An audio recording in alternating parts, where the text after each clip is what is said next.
مشاهدينا الكرام في كل مكان، تحية لكم جميعا واهلا بكم إلى نشرة الثامنة للأخبار. في مثل هذه الأيام من سنة 11 و2000 بدأ زخم الثورة يتصاعد شيئا فشيئا، وبدأت أرواح الشهداء تدفع ثمنا لسقوط النظام في مختلف ولايات الجمهورية. معتمدية رقاب من ولاية سيدي بوزيد واحدة من هذه الربوع، واستشهد فيها 5 من أبنائها في مثل هذا اليوم من سنة 11 و2000، وقد أحيت بالمناسبة الذكرى السادسة ليوم الشهيد.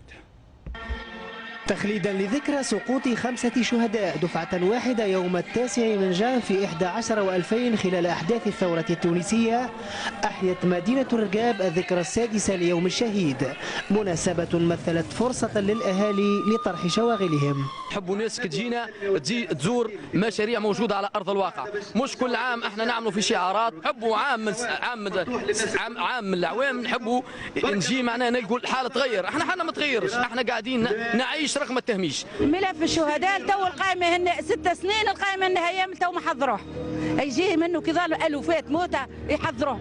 ما زال يعني أهالي رقاب خاصة ينتظروا نصيبها من التنمية. صحيح فيه العديد من المشاريع اللي برمجت، ولكن يعني فيه بطء شديد في هذه المشاريع، وأنا ممكن هذه فرصة يعني نطالب يكون فيه تنزيل حقيقي لمبدأ التمييز الإيجابي لهذه المناطق اللي اعطت ويعني أغلى ما عندها اللي هم أولادها. منظمو المهرجان أرادوا أيضا من خلال إحياء هذه الذكرى إعطاء جرعة أمل للمتساكنين رغم واقع غير مرضي يجمع عليه أغلب أهالي رقاب. ننجدوا الأحسن والأفضل ونزرعوا في التفاؤل عند العباد باش ما ينسوش، يبقوا ديما يتذكروا، يبقوا ديما يطالبوا، يبقوا ديما إلى أن نأمل أنه يجي نهار وبلادنا من الضيق من رقاب من سيدي بوزيد من تونس كاملة أنا باش تولي نحو الأفضل.